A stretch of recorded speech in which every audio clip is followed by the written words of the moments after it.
bienvenidos a este programa. Así es el defensor del pueblo de la República Dominicana, donde siempre vamos a aprender de derechos humanos, de derechos fundamentales, de deberes fundamentales muy importantes, de la buena administración pública y en general del Estado social y democrático de derecho que proclama nuestra Constitución de la República. Con ustedes, Nilo de la Rosa, y en la tarde de hoy vamos a conversar con el magistrado Juan Alfredo Viaggi Lama, quien es juez titular del Tribunal Superior Electoral y así también es decano de la Facultad de Ciencias Jurídicas y Políticas de la Universidad Nacional Pedro Enrique Sureña. Y vamos a hablar de el rol del Tribunal Superior Electoral en la defensa de los derechos fundamentales en el ámbito electoral. Muy interesante, esos derechos fundamentales en el ámbito electoral. No sin antes escuchar, como siempre, nuestro editorial y vamos a saber qué hizo el defensor del pueblo durante esta semana. Comencemos. Queridos amigos, los altos niveles de violencia intrafamiliar y violencia social que se están presentando en la República Dominicana amerita acciones fuertes y contundentes, no solo desde las autoridades gubernamentales como siempre se piensa, también las familias y cada uno de los individuos que componemos la sociedad tenemos una grave responsabilidad de hacer un aporte sustancial a la resolución del problema, o al menos su control efectivo. En los recientes hechos sangrientos y lamentables, en los que hombres y mujeres han perdido la vida a manos de individuos con armas de fuego y armas blancas, se puede constatar en estos todo un historial de hechos similares en los que parece que la autoridad y el orden público no fueron suficientes para evitar el desenlace fatal. Es común encontrar en esos antisociales y enemigos de la dignidad y los derechos humanos antecedentes delictuales y criminales, tales como homicidio, asesinato, violencia de género, robo agravado, golpes y heridas e incluso tipos penales más complejos como estafas, extorsión y corrupción. ¿Cómo es posible que esos elementos anduvieran sueltos en las calles de nuestro país sin el más mínimo monitoreo o control por parte del Estado? Sin duda alguna, ciertas cosas no están funcionando correctamente en nuestro país. Ciertas cosas llaman a suspicacia. Ciertas cosas inquietan hasta el más bravo de los habitantes de la República. Parecería que estamos a merced de la ley de la selva, es decir, la ley del más fuerte, y no a merced de la razón y del Estado de Derecho. Es evidente que debemos hacer un alto y realizar cambios profundos relacionados con la forma en cómo estamos gestionando la violencia en nuestra sociedad. Ojalá que en algún momento las autoridades educativas dominicanas se tomen más en serio la gestión y manejo de las emociones, muy especialmente la ira. Según Lucio Anneo Séneca, filósofo romano de la escuela estoica, esa ira descontrolada es el vicio más detestable en el ser humano, y el individuo iracundo es el más deleznable de la especie humana, puesto que se siente a gusto colocándose fuera del atributo humano más característico, la capacidad de raciocinio. Decía Séneca que la ira es locura breve, porque impotente como aquella para dominarse, olvida toda conveniencia, desconoce todo efecto, es obstinada y terca en lo que se propone, sorda a los consejos de la razón, agitándose por causas vanas, inhábil para distinguir lo justo y lo verdadero, pareciéndose a esas ruinas que se rompen sobre aquello mismo que aplastan. Queridos amigos, nos hemos dado cuenta de que todavía subsiste entre nosotros un espíritu de barbarie y de salvajismo. O nos proponemos a civilizar por completo a nuestro país, o todos viviremos bajo el imperio de unos pocos individuos cuyo nivel de irracionalidad no dista mucho de los animales. Muchas gracias.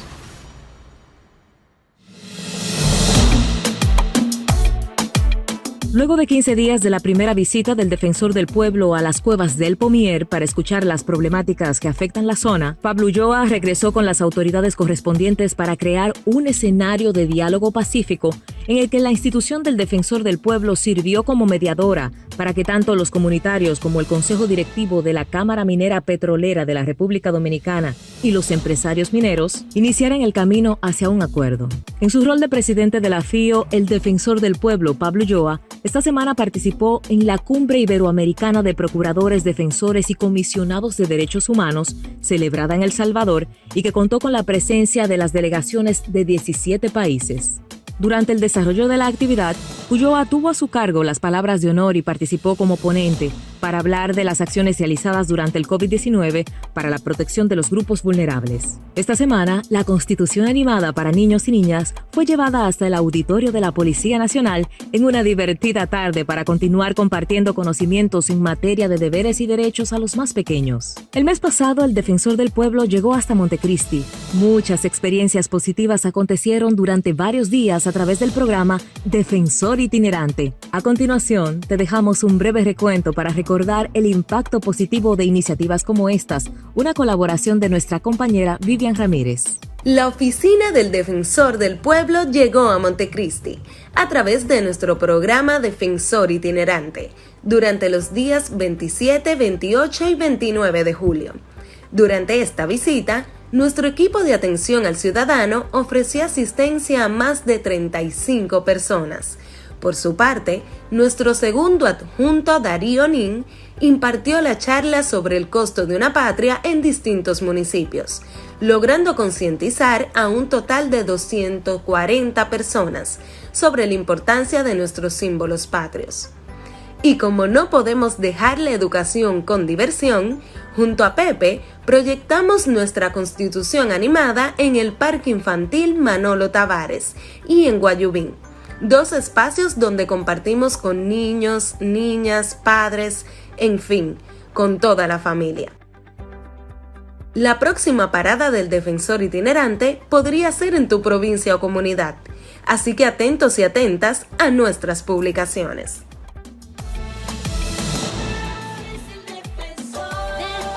Estamos de vuelta aquí en Así es el Defensor y en la tarde de hoy, como ya hemos dicho, vamos a conversar sobre un tema muy interesante para todos los dominicanos, sobre todo aquellos que se dedican a la actividad política, a la actividad partidista, pero también a todos aquellos que ejercen el derecho al voto, aquellos que ejercen el derecho a ser candidatos o a ser elegidos, que hay una discusión ahí un poco semántica, podemos decir, y los que ejercemos ese derecho al voto y en general todos aquellos que hacen vida partidaria en la República Dominicana, y vamos a conversar sobre esos derechos fundamentales que el Tribunal Superior Electoral está llamado de alguna u otra forma a su defensa, a juzgar esos casos para que prevalezca la constitucionalidad, los derechos humanos o los derechos fundamentales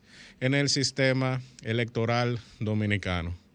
Vamos a conversar con el magistrado Juan Alfredo Villagelama, quien es juez titular del Tribunal Superior Electoral, es también decano de la Facultad de Ciencias Jurídicas y Políticas de la Universidad Nacional Pedro Enrique Sureña, la UNPU, y también es un abogado de una amplia experiencia del ejercicio del derecho, sobre todo en el ámbito del Poder Judicial, es decir, es un magistrado completo que ha visto la justicia dominicana desde el Poder Judicial, lo que, vamos a decir, encabeza la Suprema Corte de Justicia, y actualmente está en ese órgano constitucional y extrapoder denominado el Tribunal Superior Electoral. Muy buenas tardes, magistrado, ¿cómo se siente? Gracias, buenas tardes, Nilo, un placer. Me siento muy bien y muy complacido de estar en este programa. Bueno, profesor, porque también es mi profesor, también es mi profesor y profesor de muchos abogados aquí en la República Dominicana, que hemos pasado por sus manos, no solamente en la UNPU, también en la Pucamaima y otras universidades del país, un magistrado que goza de un amplio respeto de nuestra clase profesional. Profesor, vamos a lo más fundamental, a los conceptos fundamentales. ¿Qué es el Tribunal Superior Electoral? Muy bien. Porque en muchas ocasiones el dominicano oye el Tribunal Superior Administrativo, el Tribunal Constitucional, el Tribunal de Niños, Niñas y Adolescentes. ¿Cuál es la función principal y desde cuándo existe este Tribunal Superior Electoral? Muy bien. Empecemos haciendo un poco de historia, Nilo. En una de las reformas que se le hizo a la ley electoral, allá por los años 80, se estableció que la Junta tendría dos cámaras, una cámara administrativa, más bien en los 90, una cámara administrativa y una cámara contenciosa. En ese momento la Junta Central Electoral estaba compuesta por unos 7 miembros y se suponía que fuesen independientes ambas cámaras para juzgar todo el proceso electoral, el montaje de las elecciones, toda la logística para permitir el voto, recibir las candidaturas, etcétera, etcétera. Y otra cámara que era la llamada a dirimir los conflictos que en torno al proceso electoral se pudiesen haber presentado. Esa era la parte contenciosa. Sí, la parte contenciosa. Es decir, que contencioso, para que nos entiendan todos los dominicanos, ¿qué significa contencioso en términos jurídicos? Contencioso en términos jurídicos es pleito. Pleito. Cuando había una diferencia muy bien, entre partes, era esa Cámara la llamada a decidirla. Esta situación cambió radicalmente cuando se promulga la reforma del 26 de enero de 2010, la reforma constitucional, donde, siguiendo el modelo latinoamericano, principalmente el modelo mexicano, el constituyente revisor decide crear el Tribunal Superior Electoral como un órgano extrapoder e independiente de la Junta Central Electoral con una función específica: dirimir los conflictos que se dieran entre partidos políticos, los conflictos que se dieran a lo interno de los partidos políticos, entre los miembros o afiliados de ese partido, y eventualmente las diferencias que se dieran entre la Junta Central Electoral, juzgando como tribunal o órgano gestor de la elección, y esos partidos. Vale decir, cualquier diferencia que cayese en ese ámbito administrativo, que es de competencia de la Junta Central Electoral, el recurso contra esa decisión debía ser conocido por el Tribunal Superior Electoral. Y ahí voy a hacer un paréntesis. Hay una sentencia del Tribunal Constitucional que es muy cuestionable, donde el Tribunal Constitucional dice: esa competencia, cuando se trate de asuntos administrativos, no es de competencia del Tribunal Superior Electoral, sino del Tribunal Superior Administrativo. Aun cuando el Tribunal Constitucional ha moderado, ha modulado, ha dado muchos dolores de cabeza y, como te decía, ha sido un tanto modulado por el propio tribunal, que ha empezado a entender que es preciso y necesario distinguir o discriminar cuando estamos en presencia de un acto puramente administrativo y un acto administrativo que tiene repercusiones con el derecho a elegir y ser electo. Pero, magistrado, ¿en base a qué el Tribunal Constitucional decidió eso? ¿Será que la ley, porque una cosa es que el tribunal esté previsto en la Constitución de la República y otra cosa es lo que diga el texto de la ley orgánica del Tribunal Superior Electoral? Quizás el Tribunal Constitucional ha hecho una interpretación a raíz de algún problema o algún, vamos a decir, imprecisión que haya en algún texto. No. Porque parecería algo muy natural que todos los actos de la Junta Central Electoral deban de ir al Tribunal Superior Electoral, como sucede en la mayoría de los países donde hay un tribunal de esa categoría. Lo que me da la impresión de que el Tribunal Constitucional, te digo, ha ido recogiendo o ha ido variando ese criterio. En esa primera sentencia, que es como del año 17-18, sigue la doctrina jurisprudencial española. En España no existe el órgano que hoy que tenemos, que es la Junta Central Electoral, como organizador de las elecciones. Quien organiza las elecciones en España es el Ministerio de Interior. Y ahí, siguiendo la doctrina española, es muy lógico. ¿Por qué? Porque es parte de la administración central. Así es. El órgano. Pero aquí esa realidad no se da.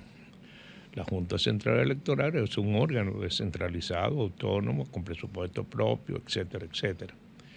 Y te digo, mi criterio es que hay que distinguir cuando estamos en presencia de un asunto meramente administrativo, un contrato que se dé de compras, por ejemplo, una desvinculación de un empleado que esté protegido por la ley de función pública, etcétera.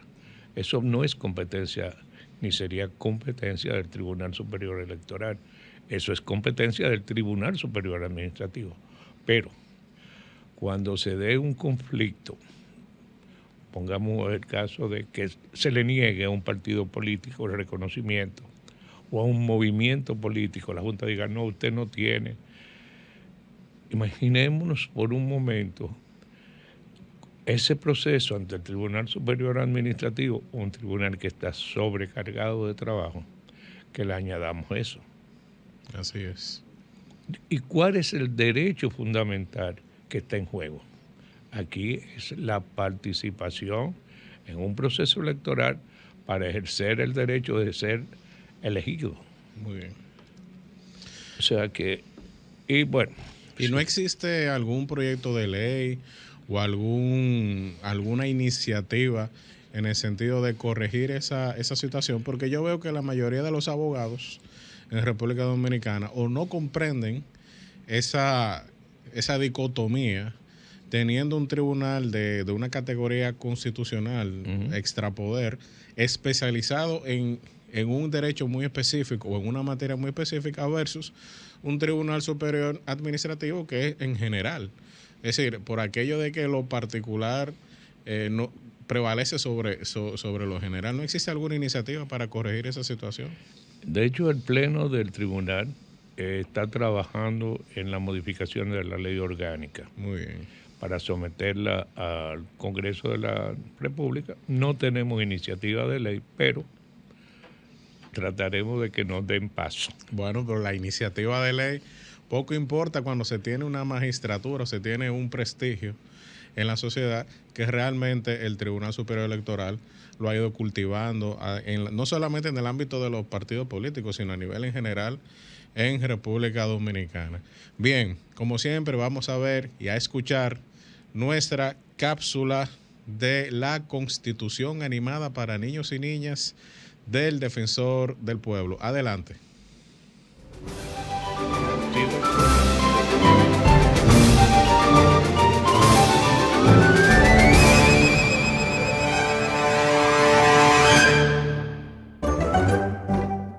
¿Qué son los derechos fundamentales? Los derechos fundamentales del ser humano son los derechos civiles y políticos que tenemos como personas. El propósito de estos es proteger a las personas contra las acciones del Estado o de cualquier persona que viole sus derechos. Algunos de estos derechos son: derecho a la vida. El derecho a la vida es inviolable. Por esto, en la Constitución Dominicana se prohíbe la pena de muerte. Derecho a la dignidad humana. La dignidad del ser humano es innata, sagrada e inviolable. La dignidad es el respeto y estima que todas las personas merecen por ser seres humanos. Derecho a la igualdad. Todas las personas tenemos los mismos derechos en República Dominicana, sin importar nuestra condición socioeconómica, si somos de distintas religiones o qué preferencias tengamos. Todos somos iguales ante la ley. Derecho a la libertad y la seguridad personal. En la República Dominicana, todos debemos sentirnos libres y seguros. Nadie puede ser arrestado sin una causa justificada por la ley, y las personas detenidas se presumen inocentes hasta que se demuestre lo contrario. Nosotros gozamos de muchos derechos. En los próximos capítulos, mostraremos más derechos que tenemos en la República Dominicana. Así concluimos este episodio sobre los derechos fundamentales.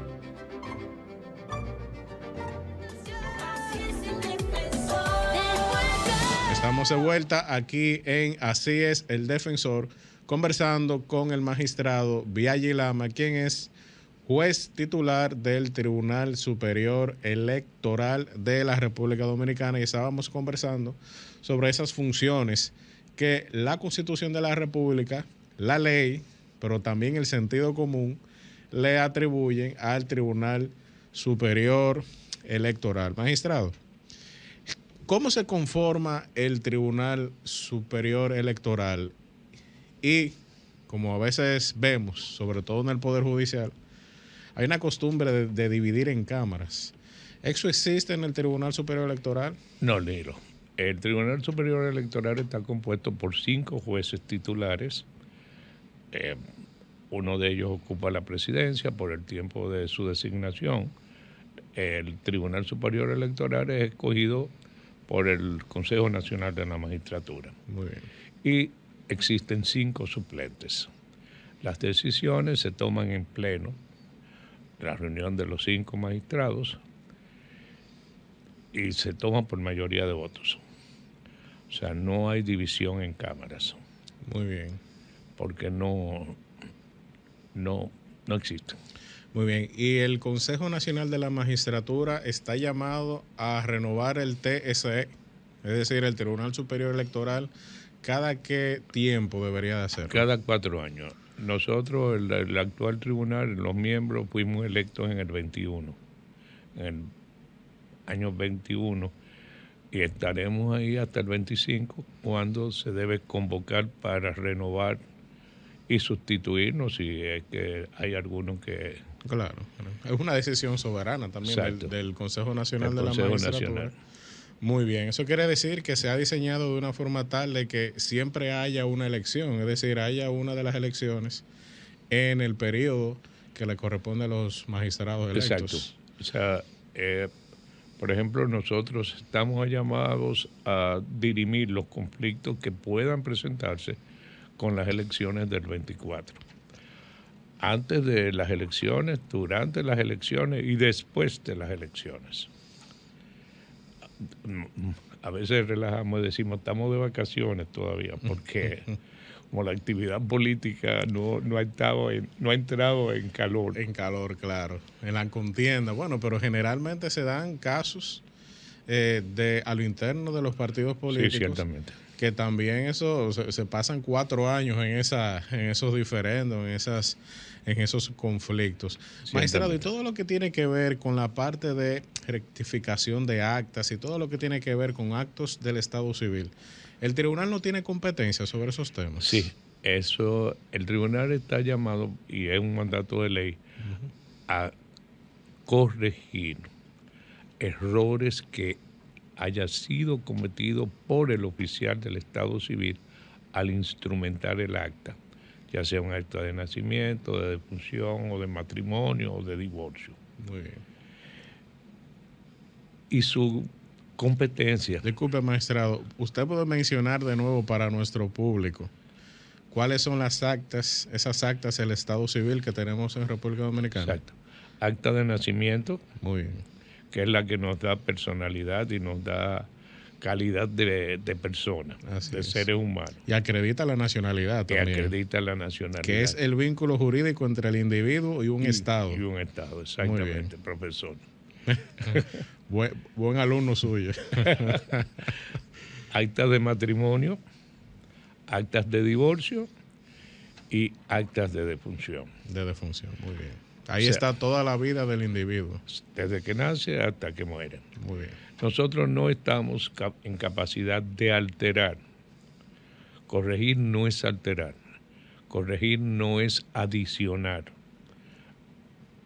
no elementos nuevos, sino que muchas veces, y es una realidad, que se cometen errores porque van a declarar un niño, el padre o un vecino es el que va a declarar al niño, no, que él es hijo de Luisita, pero Luisita es un apodo de la señora madre de ese niño o de esa niña, y cuando se hace, el individuo crece, se encuentra que Luisita no existe porque es un apodo.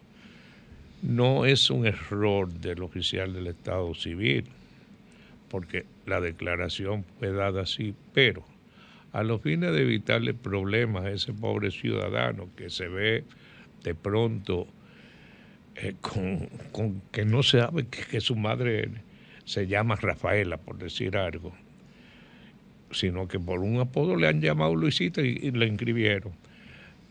El tribunal procede a hacer esa corrección.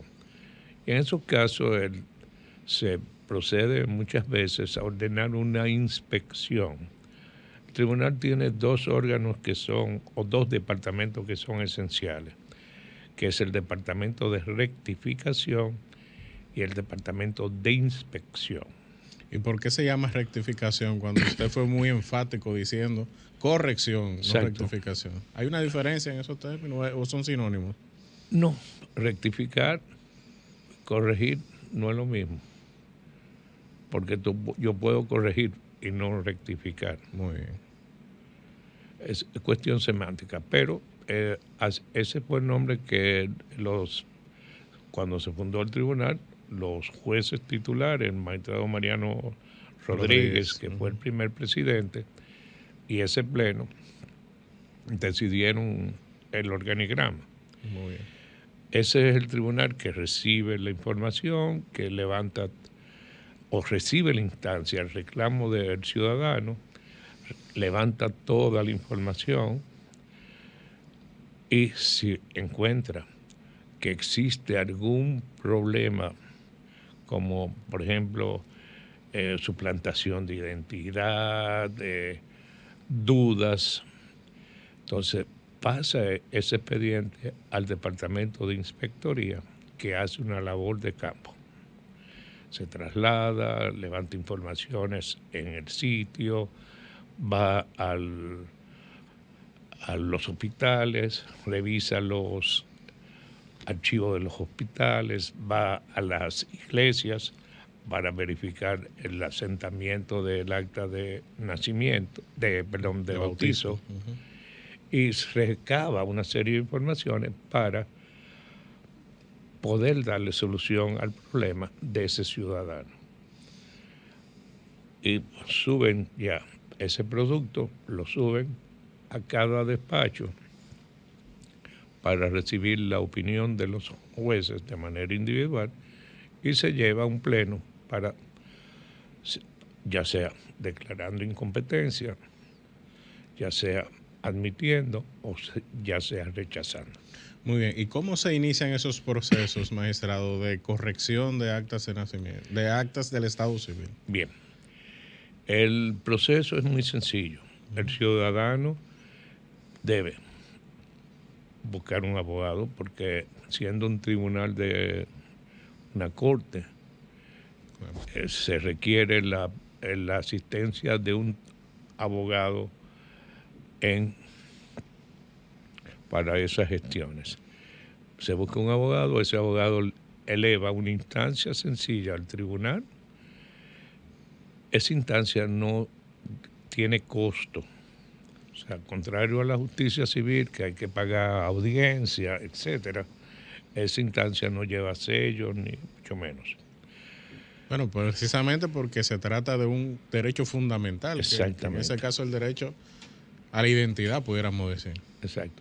Ahí, en este caso podemos decir que la justicia es gratuita en el tribunal, aunque no sea barata por los costos que hay.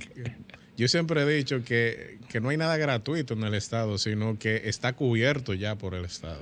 Exactamente. Porque los jueces tienen sus salarios, los empleados del tribunal tienen sus salarios, pues son profesionales de alto nivel que hay que cumplirle con sus derechos laborales también.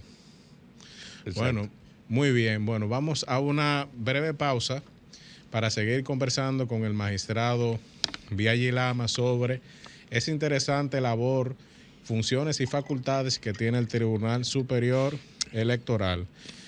Y les decimos que recientemente el Defensor del Pueblo lanzó su aplicación tecnológica para estar al alcance de los ciudadanos.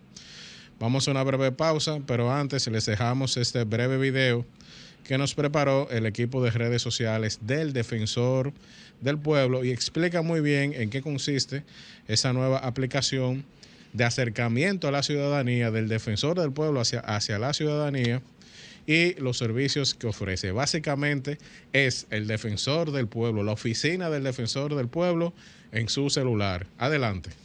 Acceder al Defensor del Pueblo es fácil. Ya puedes descargar nuestra aplicación Defensor RD, disponible en App Store y Google Play.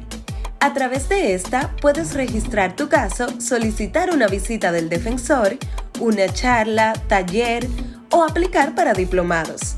Descárgala ahora. ¿Te has preguntado qué hace el Defensor del Pueblo? Nuestra institución contribuye con la defensa de la buena administración y los derechos fundamentales. ¿Cómo lo hacemos? Intermediamos en conflictos que puedan darse entre los ciudadanos y las instituciones del Estado. Vigilamos y supervisamos las actuaciones ilegales, arbitrarias o erróneas de las instituciones y funcionarios del Estado. Sugerimos cambios de criterio de los actos y actuaciones de la administración pública que violenten derechos. Promovemos y educamos a la sociedad en derechos humanos y fundamentales y accionamos en amparo de los derechos de las personas e intereses colectivos y difusos. Entérate de esto y mucho más en nuestra página web www.defensordelpueblo.gov.do. Teléfono 809-381-4777. Síguenos en Facebook, Twitter e Instagram a través de @defensorrd. Vamos por lo que nos une.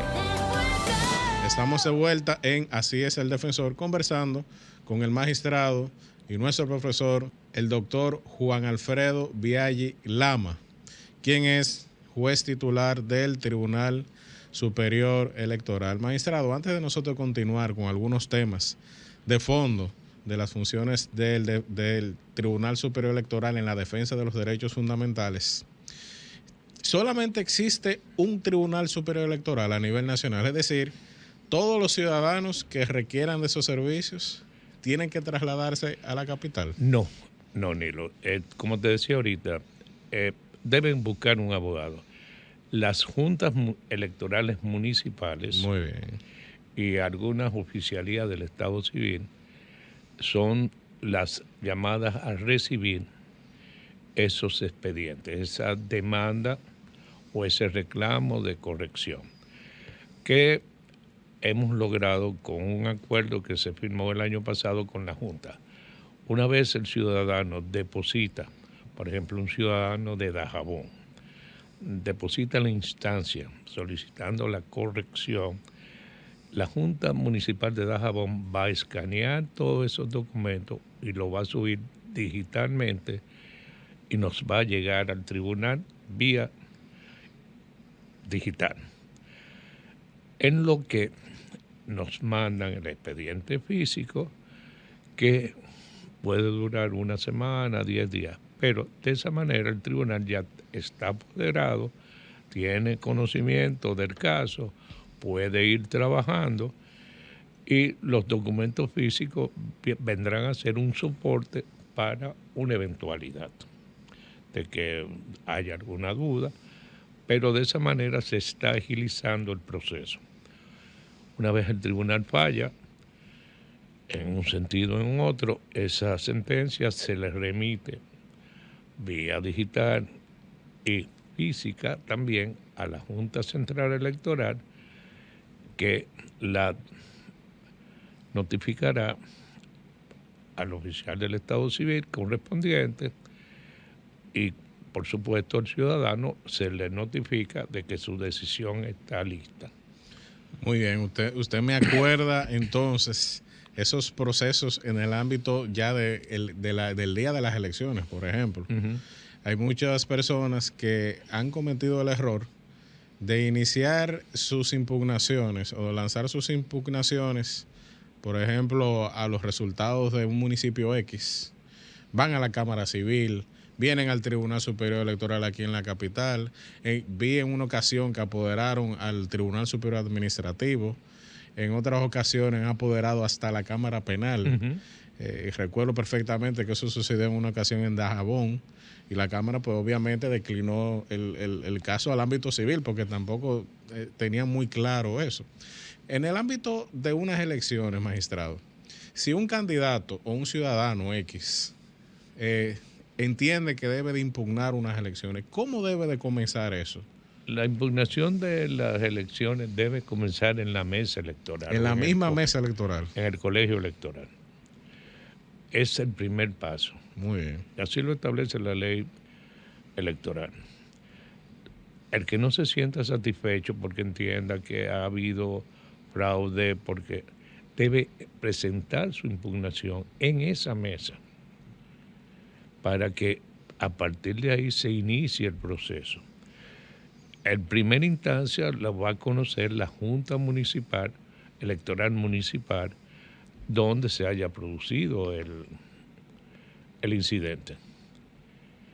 Y la decisión de esa Junta Electoral Municipal puede ser recurrida ante el Tribunal Superior Electoral como tribunal de segundo grado. Y es importante, Nilo, que acotemos que las decisiones del Tribunal Superior Electoral no son recurribles, son en única y última instancia, según sea el caso. Solo estarían sujetas al recurso de revisión constitucional. Ante el Tribunal Constitucional. Muy bien. Pero debemos recordar también que las decisiones de ese recurso de revisión de decisiones jurisdiccionales no es suspensivo. O sea que lo que decide el tribunal es de ejecución inmediata.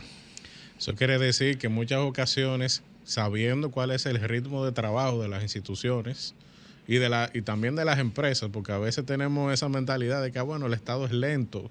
No toda organización lleva un tiempo para tomar sus decisiones y no siempre es fácil sacar una sentencia de cualquier tribunal, puede ser del TCE o del Tribunal Superior o del Tribunal Constitucional, perdón, porque se necesita una mayoría. Es decir, no es el hecho de redactar una sentencia y listo. A veces hay que, a veces no, siempre hay que obtener la mayoría que la ley dice, y eso, señores, no siempre es fácil.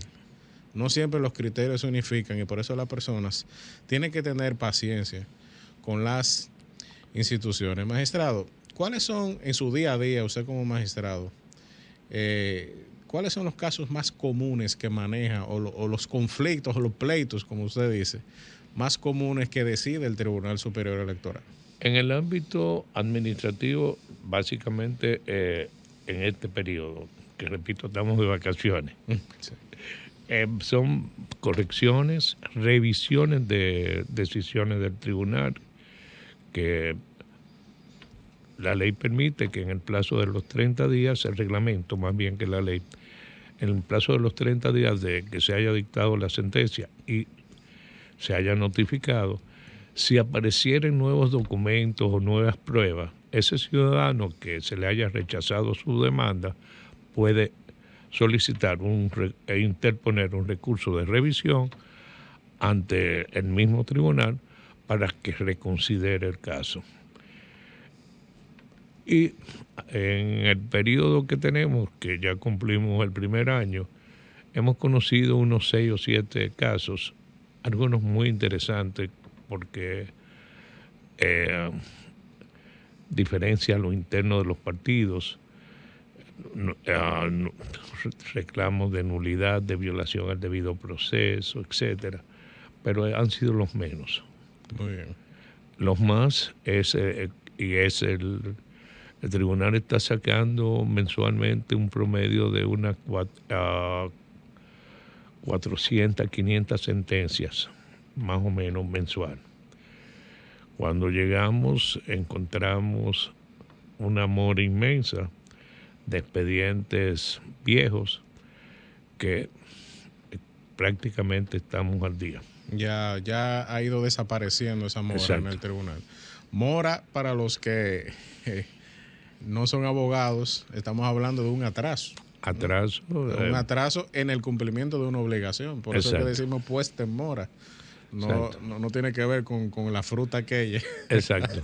No con la frutilla morada. Con la frutilla aquella, sino con la mora, en el sentido de que hay un retraso en el cumplimiento de una obligación. Profesor, en la antigua ley electoral, que es la ley 2, si mal no recuerdo, de la 257 del año 97, había una figura muy interesante, pero en desuso, que era el amparo electoral.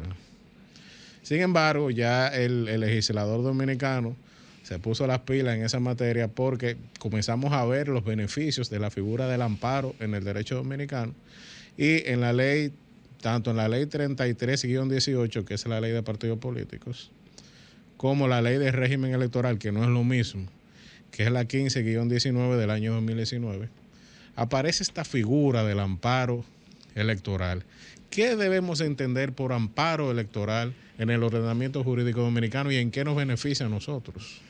El amparo es una figura muy similar al referimiento, es justicia rápida. Muy bien.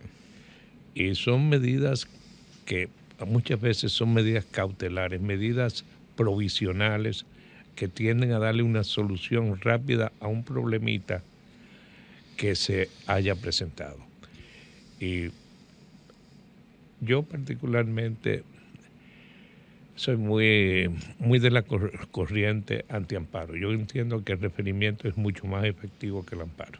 Bueno, vamos a seguir conversando de ese interesantísimo tema que acaba de dejar sobre la mesa el magistrado Vialle Lama, de que prefiere el referimiento y no el amparo, cuando nosotros tenemos toda una clase profesional que en su mayoría sufre de amparitis, podríamos decirlo así, porque todo lo queremos resolver con amparo. Sin embargo, la sana doctrina no va por esa línea. Y vamos a hablar un poco sobre ese tema.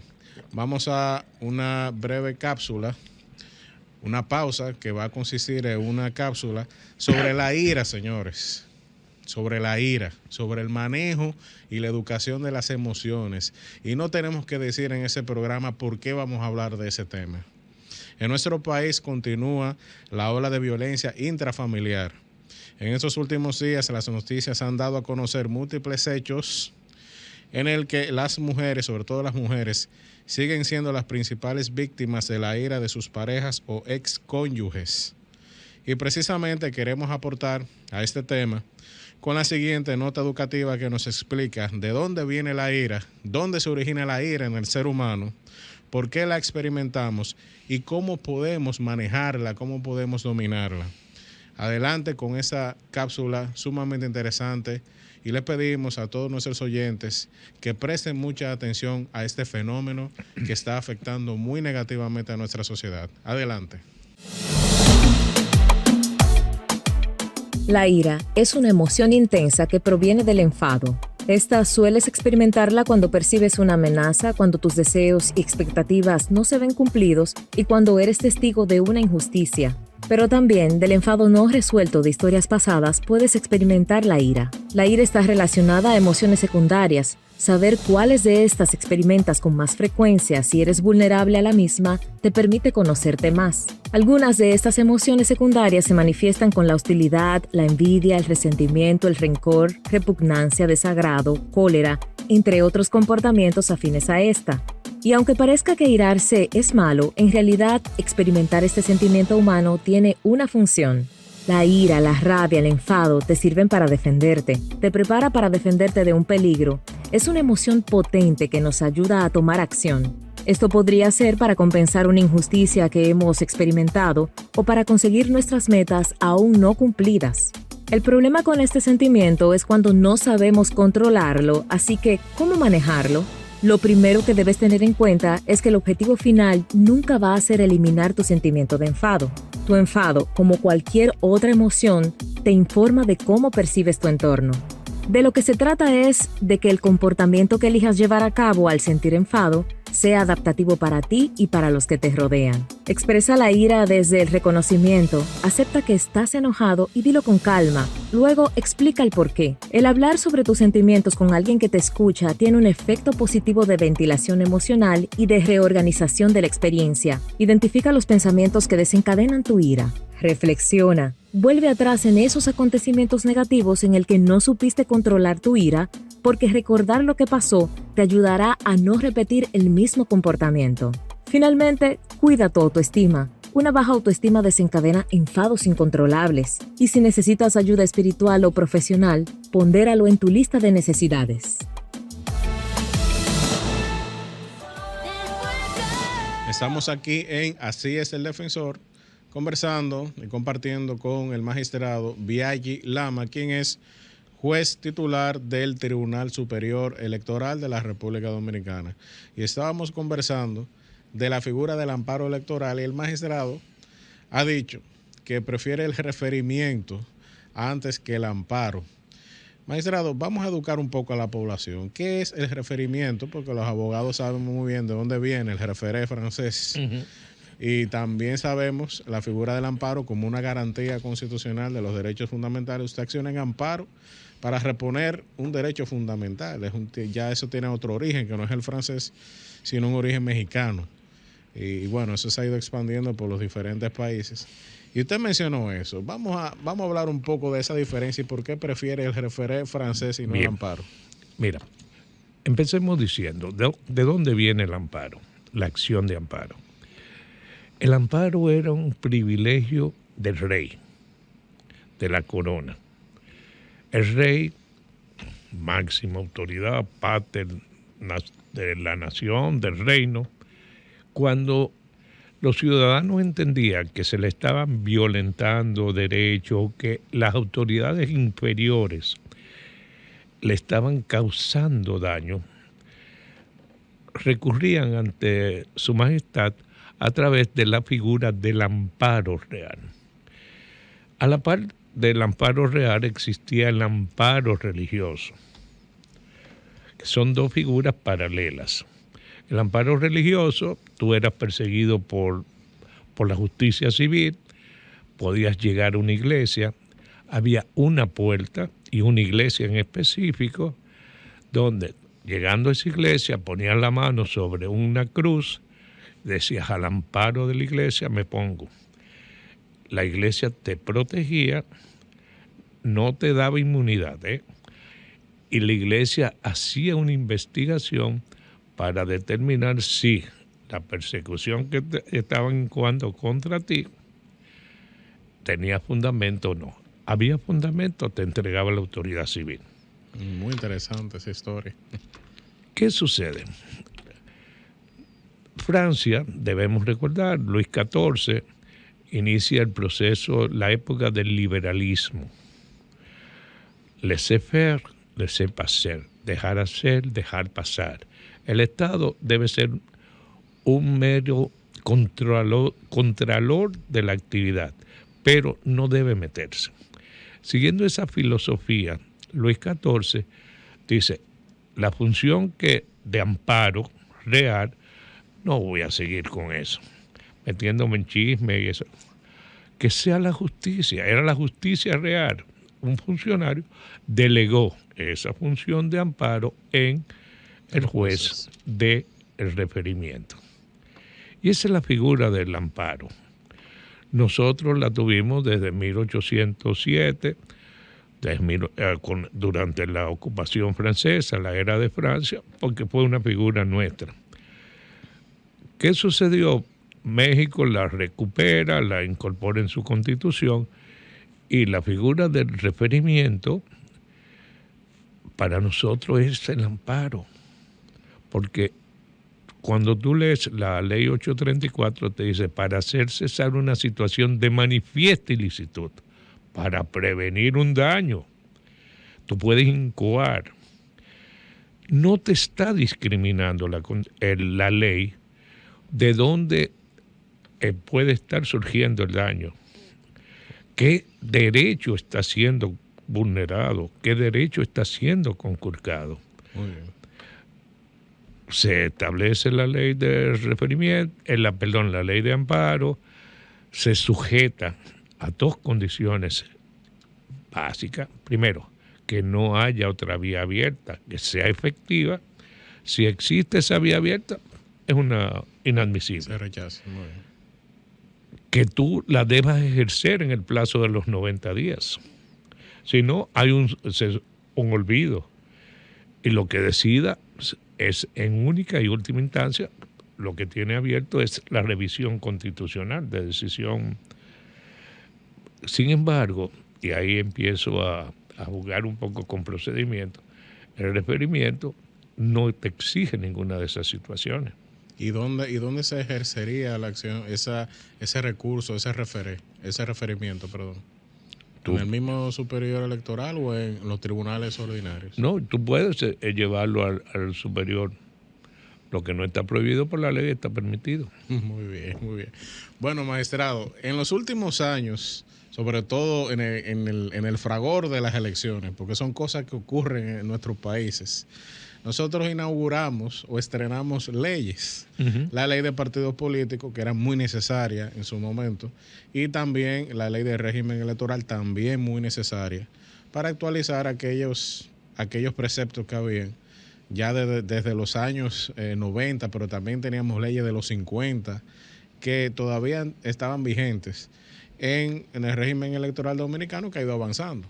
Sin embargo, el Tribunal Constitucional ha declarado inconstitucional una multiplicidad de artículos, tanto de la ley de partidos políticos y en menor medida, pero también lo ha hecho, de la ley de régimen electoral. Me parece, magistrado, que estamos un poco desarmados desde el punto de vista jurídico para enfrentar un nuevo proceso electoral. Y para el defensor del pueblo es muy importante esto, porque recordemos que nuestras autoridades nacionales, incluyendo las que eligen al defensor del pueblo, nacen de los procesos electorales. Exacto. Es decir, no podemos hablar de constitucionalidad y no podemos hablar de Estado si no tenemos un sistema electoral mínimamente saneado desde el punto de... Y para comenzar a sanearlo tiene que ser desde la norma, desde la normativa. ¿Cuál es su perspectiva hacia el año 2024 sobre las condiciones del ordenamiento jurídico dominicano para enfrentar ese desafío de unas elecciones presidenciales, elecciones legislativas y municipales? Elecciones municipales, y siempre he dicho, y las del Parlacén también, aunque son un poco indirectos, pero forman parte del proceso electoral. Mira, Nilo, yo confío plenamente que el Congreso de la República aprobará lo que el proyecto de ley que sometió el Pleno de la Junta Central Electoral, lo que ellos han denominado el Código Electoral. Código Electoral. Exacto, que fue sujeto de una mesa de discusión en el diálogo nacional y creo que hubo consenso. Yo confío que eso suceda. Ciertamente, como tú decías, el Constitucional ha ido declarando inconstitucional muchas de esas artículos que forman parte de ambas leyes. Y yo feliz porque en lo que voy a decir, no en lo otro, se nos quitó al Tribunal Superior Electoral las sanciones penales, el aspecto penal de los delitos electorales. Muy interesante eso. Declaró inconstitucional la competencia del TCE sobre esa materia. Exacto. ¿Y quién juzga eso entonces? Lo juzgan los tribunales ordinarios. Es decir, la Cámara Penal. La Cámara Penal. Ese es delito, los delitos electorales están contemplados en el Código Penal. Así es. Y han estado contemplados en el Código Penal toda la vida. Pero son de las disposiciones que no se nos enseñan en las universidades ni se estudian, porque esas son de la parte del Código Penal vigente que se quedan bajo tierra. Le levantamos la alfombra y la echamos por debajo. Y resultaba ilógico. Y resultaba cuestionable esa competencia del TCE. ¿Por qué? Por una sencilla razón. Iba a juzgar una alta corte en única y última instancia en jurisdicción privilegiada. Era un absurdo. Y yo feliz que lo hayan declarado inconstitucional. Bueno, y explíquele al pueblo por qué era un absurdo. ¿Será que me escuchen 2 veces es un derecho? ¿Es un derecho fundamental eso, magistrado? Porque dicen jurisdicción privilegiada, parece como un privilegio. Pero que me escuchen una sola vez, eso es un poco sí, muy cuestionable. Cuesta arriba, ¿verdad? Sí, ciertamente. Pero esa es la tradición jurídica. Jurisdicción privilegiada, tribunal que se supone de máxima experiencia, que me va a decidir en justicia, pero somos humanos y tenemos derecho a equivocarnos. A equivocarnos, así es. Por eso es que mucho, aunque la Constitución no lo dice claramente, pero la gran mayoría de los abogados de República Dominicana coinciden en el criterio de que el doble grado, es decir, que los jueces me juzguen 2 veces, es decir, yo sea juzgado, pero también se me vuelva a escuchar, ya sea para la parte que perdió o para la parte que ganó. Pero es un derecho fundamental el hecho de que exista una posibilidad de revisar las decisiones de fondo, no de cuestiones de constitucionalidad, sino de fondo. Muy bien, magistrado. Como siempre, el tiempo en la radio se va volando, y sobre todo con invitados como usted, con una categoría que a nosotros nos place mucho poder escuchar de otros órganos constitucionales. Recordemos que el Defensor del Pueblo es un órgano constitucional y tenemos aquí una costumbre de escuchar a los demás órganos constitucionales en sus funciones, sobre todo en la defensa de los derechos fundamentales. Les recordamos que transmitimos de 3 a 4 los domingos por esta estación 106.5 FM, en la página de internet también de esa estación, y mañana el programa será subido a YouTube y todas las redes del Defensor del Pueblo. Como siempre, les deseamos un feliz resto de la tarde y una semana llena de provecho, llena de dicha, y nos vemos en un futuro próximo. Hasta entonces.